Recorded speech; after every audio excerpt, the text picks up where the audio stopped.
Good afternoon and welcome to The Kitchen Life.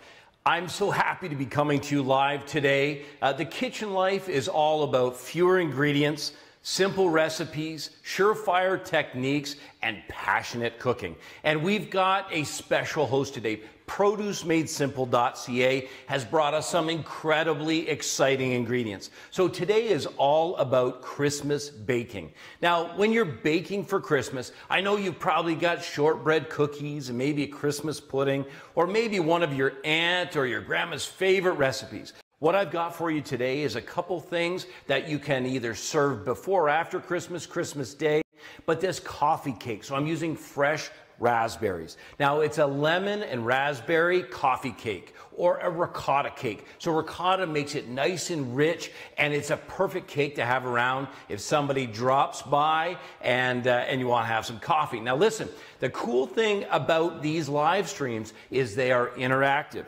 So wherever you're watching this, I want to hear from you. If you have any questions as we go through any of these techniques, it's important for me to hear from you because I want to share with you all of my experience and frankly, I've made enough mistakes to get it right now just a few times. So the other recipe that we've got is custard based. So we have one that's cake based and one that's custard based. Now this custard, we're going to use caramelized figs. Now figs are bright in flavor. They're very, very rich. They're perfect to eat raw. But what I'm going to do with them today is saute them and caramelize them just slightly. So let's get started with some of these recipes. Now the very first thing I'm going to do is I'm going to talk you through a creme anglaise. Now a custard based or creme anglaise is the base for ice cream and the base for creme brulee, creme reverse caramel, and many dessert favorites. If you learn this recipe, it'll be one that you use time and again. So the very first thing I'm going to do is start with the cream. Now I want to get this warmed up. So I've got whipping cream, and I'm going to pour 750 mils into my pan. I've got a nice large pan. I've got some other ingredients to go in. Heavy bottom saucepan is always best. And I'm just going to turn that on medium heat. So I've got it on medium. Really important to just bring this up to temperature. The reason I'm heating the cream is because I'm going to be using eggs. And if I just put hot cream into cold eggs, what I'm going to get is scrambled eggs. What I want is I want to temper those eggs so I get the rich and creamy texture without making scrambled eggs. Now, I had the absolute privilege. What I want to do is I want to give you a little picture of what I'm looking at. I'm totally inspired here today. So we're at my family farm here. Have a look outside. I'm just going to take and show you outside here. I've got this. It's almost a blizzard. It goes between the nice light snow and a blizzard today. It's beautiful out there. And I'm looking out there and I'm having a look at my barn, thinking about the chickens that I will be having. Now I've got some friends that are hooking me up with some chickens. I'm going to have farm fresh eggs. But I was kind enough, my neighbors were kind enough to bring me some farm fresh eggs. So the very first thing I want to show you how to do is to separate the eggs. For those of you who are more experienced cooks, you might think, well, I know how to do that. But keep in mind, I want this for every viewer. So if you've never separated eggs before, I'm going to show you how to do that right now. Best to tap the eggs on a flat surface. I find they crack a little bit better then. And I'm just going to use the egg shell to separate that. Now what I want is I want just the yolks. And what just the yolks are going to give me is a beautiful, rich, creamy consistency. Most of the fat is contained, if not all the fat is contained in those yolks. And are you looking at the color of those beautiful farm fresh yolks? This is why I'm so excited to get my own chickens so that I can literally walk out there every day and just get some farm fresh eggs. Now, you'll notice I'm separating it, but I'm not going to make waste of the whites. I can store those in the refrigerator for a couple of days. Look at that, my eggshell broke. This is actually a really good technique. This is one that my wife uses all the time. You can literally sift it out using your fingers. I'm going to keep these egg whites for at least a couple days if I choose to in the refrigerator, but they're going to make a great omelet, or you know, if you're feeling so inclined, you can make yourself a pavlova, another amazing holiday type of dessert. So with those separated, and with my cream beginning to heat up, I'm just going to rinse my hands here real quick. Eggs separated. I'm going to take those whites and I'm going to put those right in the refrigerator. I want to make sure so that they're food safe that I keep them refrigerated. And look at the beautiful color of those yolks. I just love that. Now, I need sugar, and for this recipe, I need a half cup of white sugar. So this is a granular sugar, and it is, common. Everybody's got this at home. So half cup of sugar, and then I'm going to put those egg yolks directly into the stand mixer. Now, if you don't have a stand mixer, you can, of course, do this by hand, but you want to make sure to use a balloon whisk. So if you're doing it by hand, you use a whisk, and if you're using the stand mixer, you want to use your balloon whisk. I'm going to put that on the stand mixer. And this is one of those steps with creme anglaise that you don't want to rush. You want to make sure that the consistency is like ribbons. So as I begin to mix this, I'll show you in just a moment what it turns into. So I'm going to start slow, and I'm going to turn that right up. Now into my cream, as it begins to heat, I've got some pure vanilla extract. So you can use a vanilla bean, and the recipe that we're providing today will show you how to use either one. I want to use pure vanilla extract because it's more common. You're more likely to have it at home. So I'm just going to put a little tablespoon in. Of course, vanilla acts like a beautiful flavoring agent. It makes everything that is sweet taste just that much better. And then I've got a little bit of brandy. So you can use a cognac, a brandy, or a dark rum. If you want to keep this, alcohol-free, this is just an option. But I love the flavor. The thing about cognac or brandy is that the maker has gone into such detail, crafting it. There's so much incredible flavor in it. And, the one thing as a professional chef you're always looking for is opportunities to make good food great. And you do that by elevating each step with a great ingredient. So I'm going to turn that on high now. And what's happening is this cream is not only heating up, but it's also infusing both the brandy or cognac and that vanilla. So we'll just give that a little bit of a whisk. And as that, you can see it's already cut. There's already a steam forming. So I'm going to turn that down. That's warmed up now. And let's see if we can get a close-up here of this. I don't know, can we get inside that? Can we get inside that just to show that developing? I don't know if you can or not. If you can, then that would be just awesome. What do you think? Can we see that? I'm going to stop it here just for a second, just so you can see the consistency as it develops. It's getting very close, but do you see how that begins to turn blonde in color? So I'm going to continue to mix that, but I'll show you the consistency. You want to make sure that that develops. It's adding air, it's combining those ingredients, but it's changing the texture. And flavor is important, but what is equally as important is texture. So the texture of this, we want it to be voluptuous, we want it to be full flavored, we want it to be nice and clean on the palate. So again, if you're just joining us, let's have a look at this incredible finished product here. This is the lemon raspberry ricotta cake. So we'll be starting that in just a minute. Now, this is a beautiful and light cake. Oh, look, there we go. I think we got the right consistency here. So let's have a look at this. And I want to show you what I mean by ribbons. So I'll just take off the whisk. And then let's have a look here. This is what I mean. See how that's ribboning? So that ribbon consistency will make certain that this is a beautiful recipe. So I want to keep every last little bit of that I can. So just tap that off, set that aside. And now what I've got to do is I have to temper those eggs. And the way that I do that is with a whisk. So I start the creme anglaise with the whisk, and this is something you can do on your own, or if you have, if you're a little bit concerned about this, have somebody hold the bowl for you. But this is something that is easy to do, and all you do is just start by pouring a little bit of this cream mixture in, and notice I'm whisking as I go. So whisking as I go means I'm going to incorporate that fully into the mixture.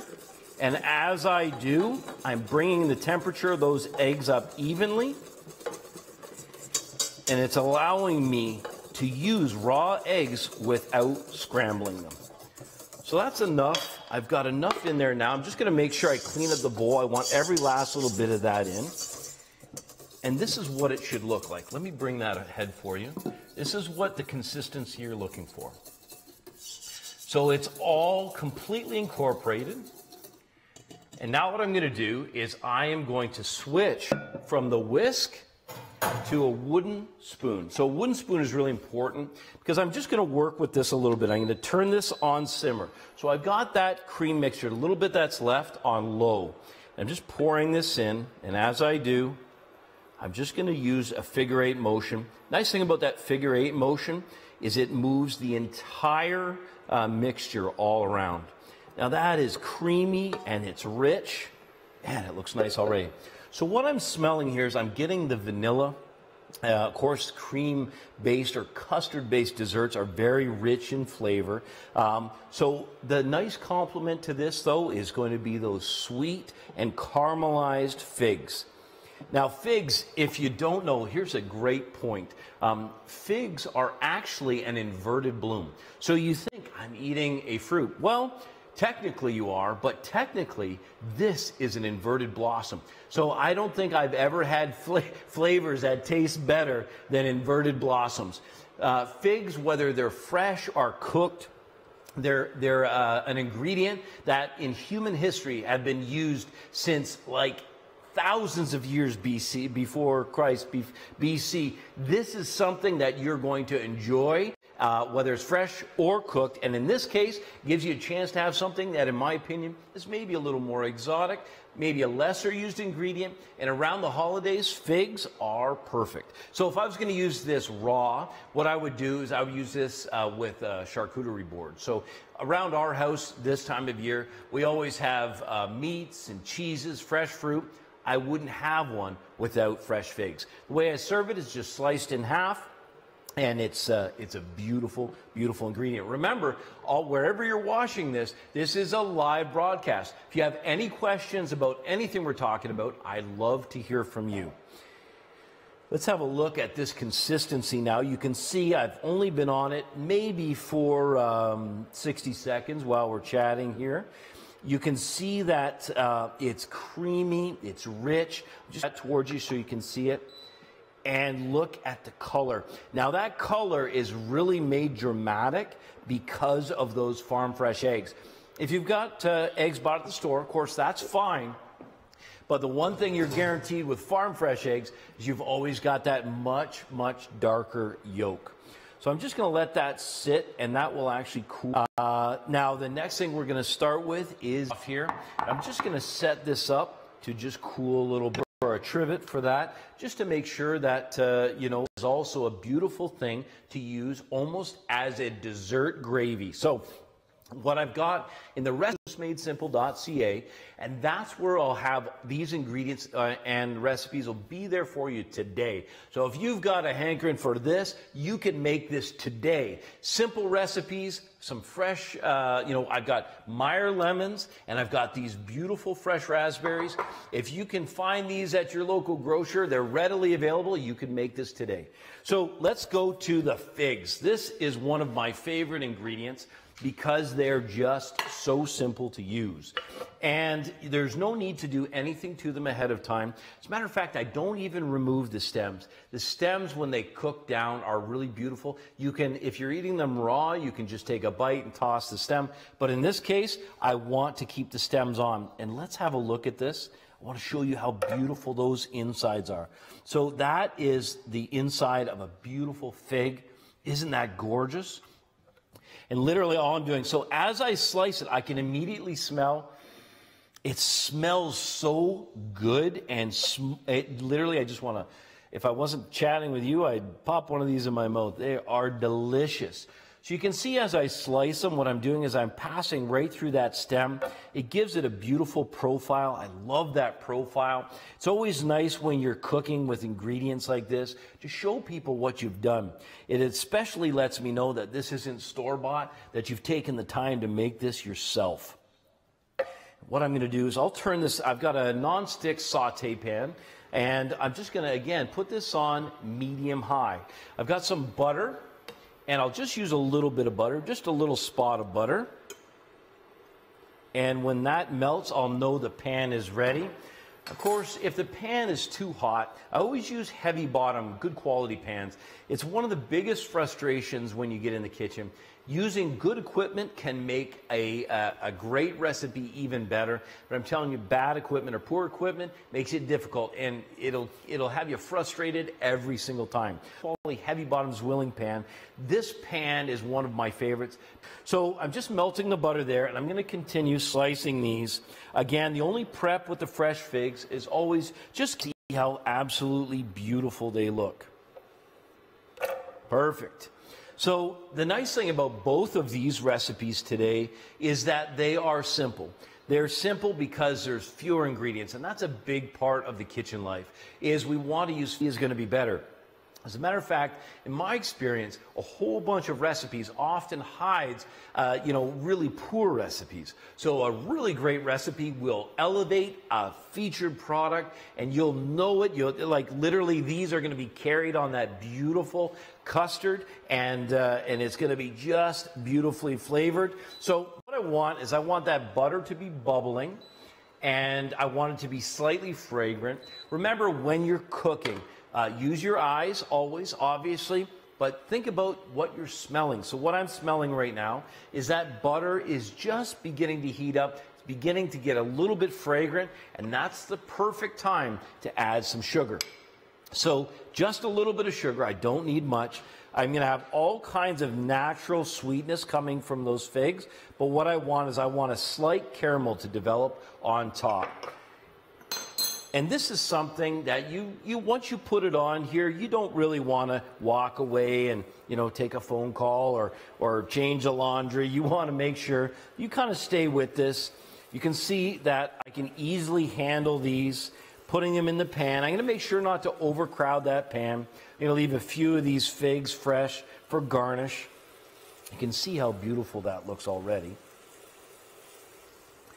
And the technique that is really important for me to share with you today is when I'm baking this custard is that of a bain-marie or water bath. Now this is something that is simple to do and a technique that you'll use time and again. If you've never done it before, let me tell you something, today is going to be a great day for you, because if you've ever had trouble with delicate things burning in the oven, what the bain-marie does, and let me grab the pan, what the bain-marie does is it allows you to cook in a humid environment that is temperate. So it's tempered by the water. And I'm just going to take, I've got my kettle.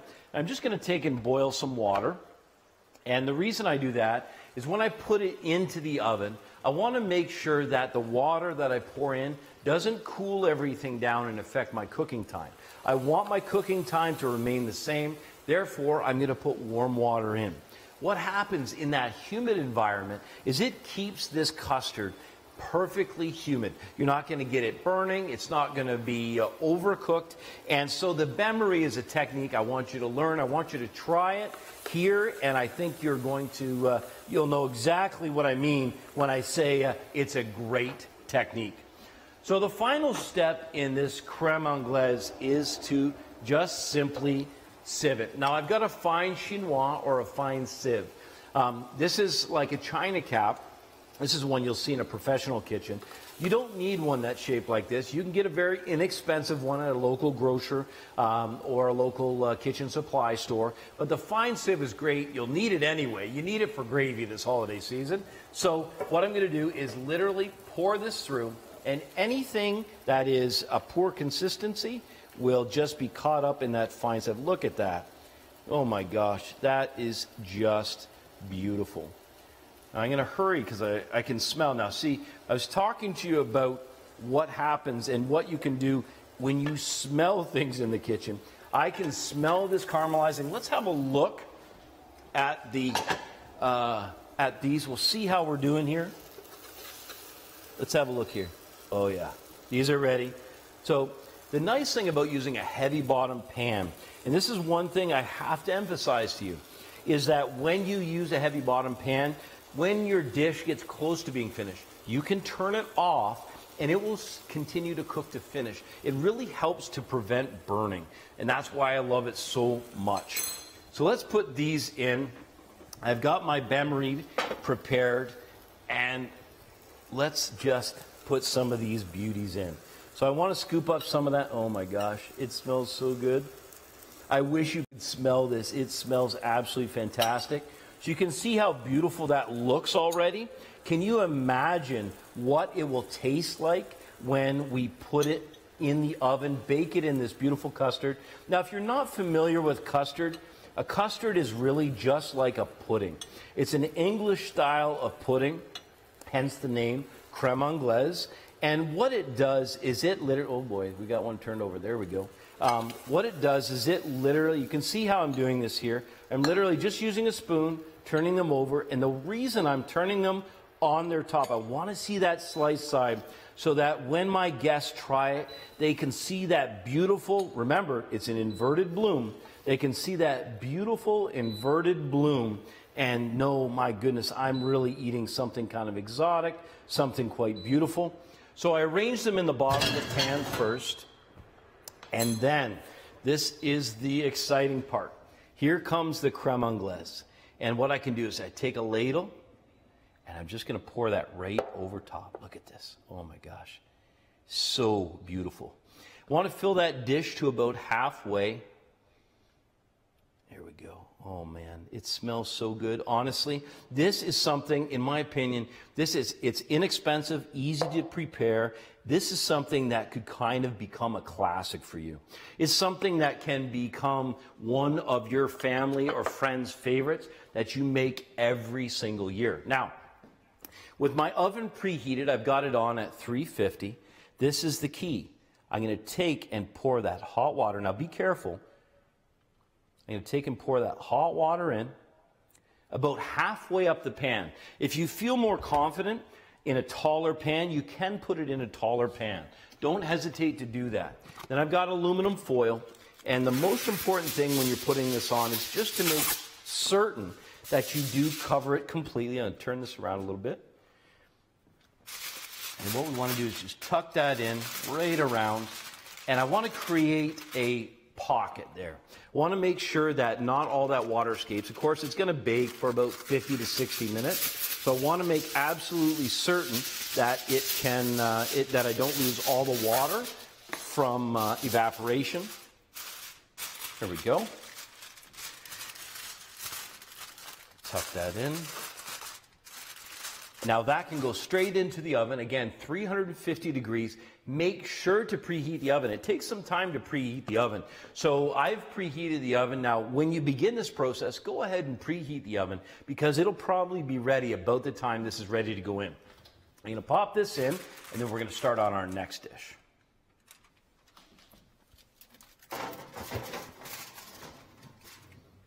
Perfect.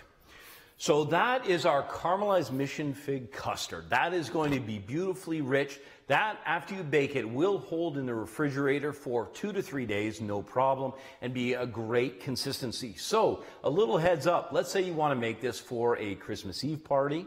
This is a great thing to do maybe a day ahead. Get some of the work done ahead of time. Doesn't take up a lot of refrigerator space, and the dishes for a shallow dish is relatively inexpensive and can be purchased just about anywhere. So now let's start with this next recipe. I'm very excited about this recipe. I love this recipe. I'm just going to grab another bowl here. There we go. Good to have an extra bowl on hand.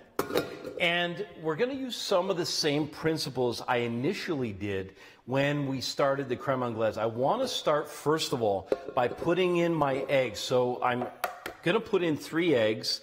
And you'll notice I always do this. So although with a cake method, you do have to put dry ingredients and wet ingredients in separately.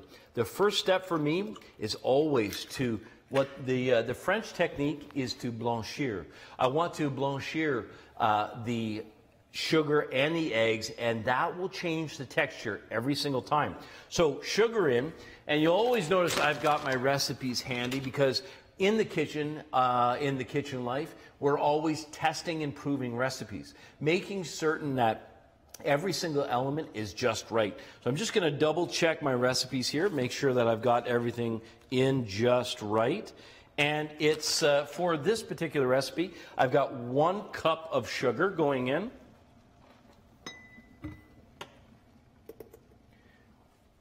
So again, just common white granular sugar. And 3 eggs. You're going to love this recipe. Let's have a quick pan down at that recipe while we can there, because it is gorgeous. And I'm just going to put my whisk back in. Of course, that just had egg and cream on it. Have a look at that recipe. That's beautiful, a beautiful use of raspberries. Now, raspberries are available year-round. Raspberries are the kind of thing, they're actually part of the rose family. A little-known fact, but they really pack a ton of flavor. They're extremely healthy. They're good cooked and also good raw, so they're always good to have around. If you're just joining us by chance, just a reminder that send me a question. If you have any questions, it can be related to what I'm preparing today, or it can be completely unrelated as well. So I'm going to put that on high. If you don't have a stand mixer, again, you can do this using a balloon whisk. The larger the whisk, the easier it will be. I'm adding air to this, and I'm combining the ingredients. But what I'm looking for is that consistency that is ribbon-like. And for you, what I want to show you the dry ingredients. So this is also very important. I'm going to use a whisk to bring together these ingredients. So what I have is baking powder, and it's 1 tablespoon of baking powder. And I've already got all-purpose flour inside the bowl. So we're going to use 1 tablespoon. Now, keep in mind the baking powder is the thing that activates this beautiful cake. It's a thing that makes it rise. We're going to bake this at, if you've got a convection oven, we're going to bake it at 325 degrees. And if you've got a conventional oven that's just radiant without a fan, we're going to bake it at 350. Those convection ovens are a little bit warmer. They cook, well, not warmer, sorry. They cook faster than a regular radiant oven without a fan. So I'm just going to put a pinch of salt. So in this, again, all-purpose flour, baking powder, and a little pinch of salt. The reason that I put salt in it is just like the vanilla aids, the salt also aids. So salt reveals flavors, levels of flavor. With that fully combined, I've got my dry ingredients finished, and oh my gosh, this looks so nice. I can't wait to show you this. So this is a really clear indication of the difference between those farm fresh eggs and commercially produced eggs, but you get the same beautiful results. This is the ribbon-like consistency I'm looking for. So it's about texture as much as it is about flavor. Now I'm going to leave that balloon whisk on, but just before I do, I want to talk to you a bit about lemon zest. So these are beautiful and fragrant Meyer lemons. Now Meyer lemons are, to me, they're almost like a combination, the juice is like a combination of lemon, orange, and grapefruit. It's both sweet and tart. But what I want from it is the zest. Now the zest is just that lining on the outside. Just below the zest is the pith. Now the pith is very bitter, but in the zest you have the oil. Now that oil is what I'm after because it's going to add flavor directly into the heart of this. I'm going to put this in, and you can see this is an important technique.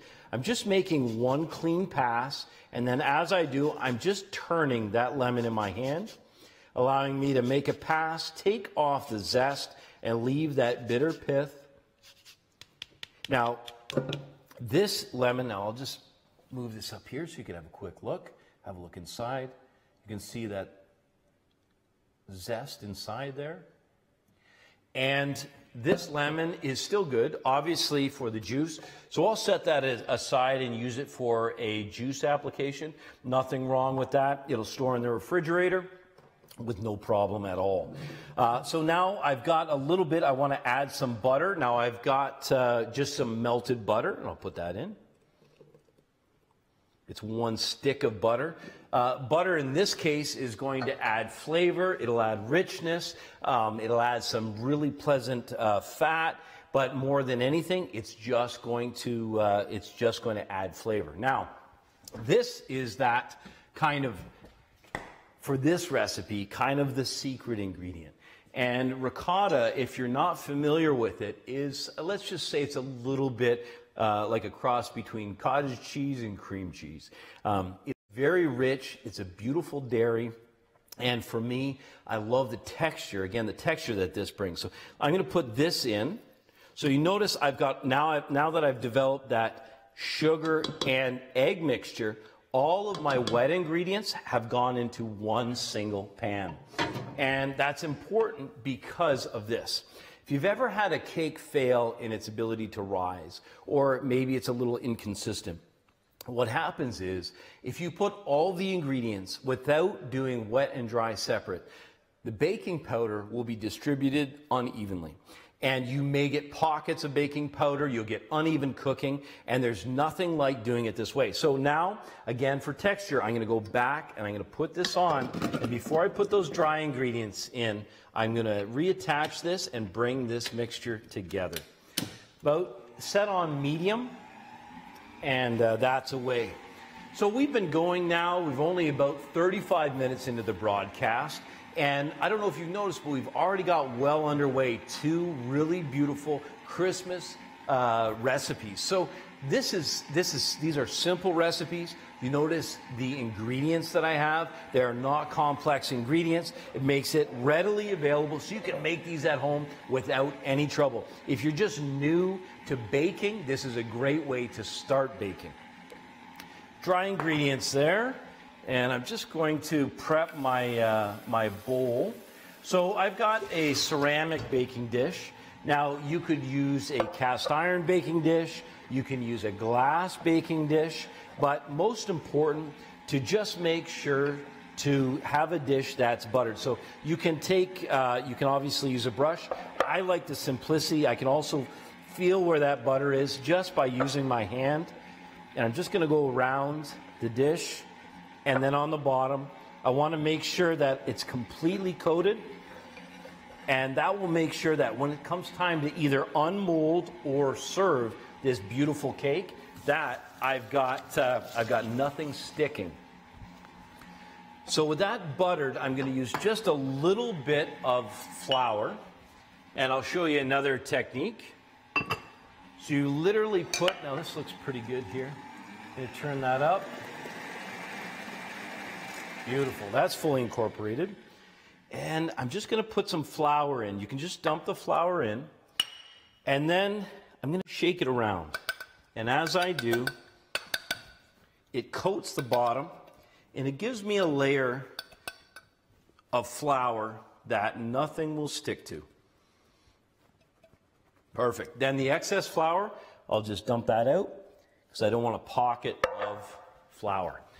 Take a quick drink. I hope you're enjoying today. Wherever you're watching, I want to direct you to the Produce Made Simple website. So I'm going to show you, this is where a number of my recipes are, where these will be available.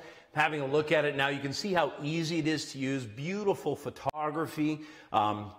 There's also a great search engine. So if you have a fruit or vegetable that you want to use, this is the perfect place to go to plug it in, and you can find what you need to get back into the kitchen life.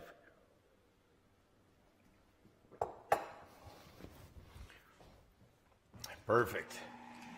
So producemadesimple.ca, it is the most important thing to me is that it brings together the very best ingredients. And for really good recipes, it's tough when you're using poor ingredients. So when you have good recipes and you have great ingredients, that's going to mean incredible flavor. So now with my mixer on slow, I'm just going to begin to add the dry ingredients in. So dry ingredients in. So this is just my flour, and I'm just putting this in. And as I do, it's beginning to incorporate evenly. And that's what will guarantee a great batter that's fully consistent. Man, it looks good. Beautiful.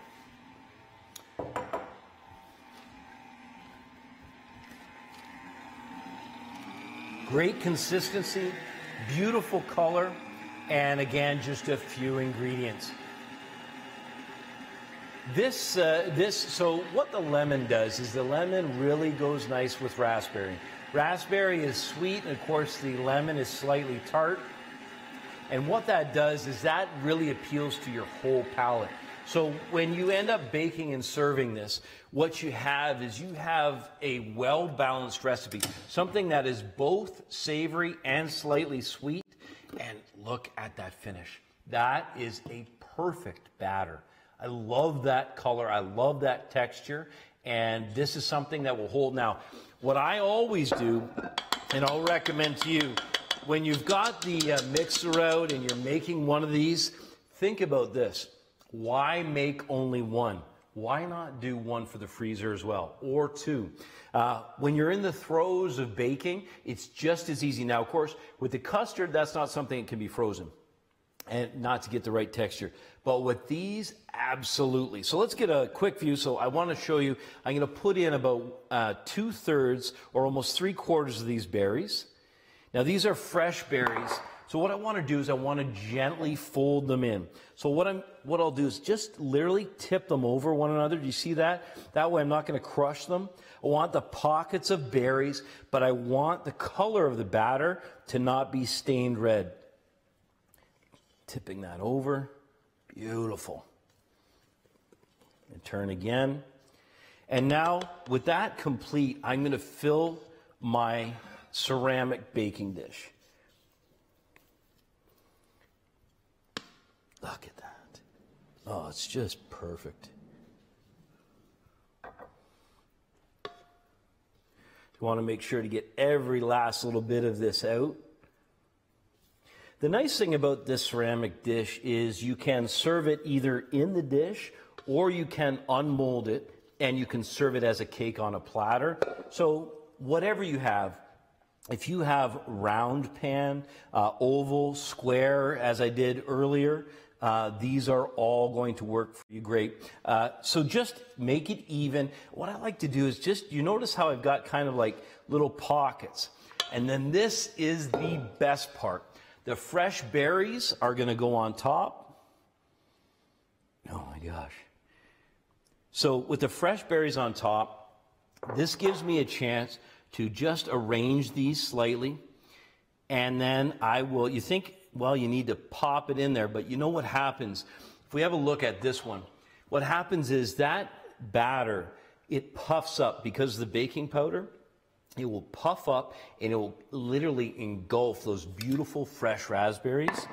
So this goes into the oven at 325 degrees and it will bake uncovered for about 50 to 60 minutes. Now, the most important thing to remember when you're baking a cake is to ensure that you get it cooked all the way through. What I recommend is you can either use a steel, a wooden skewer is even better, but find the center of the cake, Pass that through about 55 to 60 minutes into cooking. And if that comes out clean, you know that the cake is completely baked and that it's finished. If it comes and it's got a little bit, if it's a little sticky, one thing you can also do is put it in and then just touch the skewer to the bottom of your lip. You'll know if it's really warm in there. It also tells you, that this is hot or this is still cold. It's a great indicator. But when you can turn that beautiful recipe into this, and it only takes 50 to 60 minutes, this is the perfect complement. If you've got guests over, this can be Christmas Day. But the nice thing is, what you've learned today is you've learned two classics. So we've done a perfect kind of cake recipe or coffee cake recipe, and we've got this beautiful custard recipe. Now, remember, both of these recipes are available at produceMadeSimple.ca.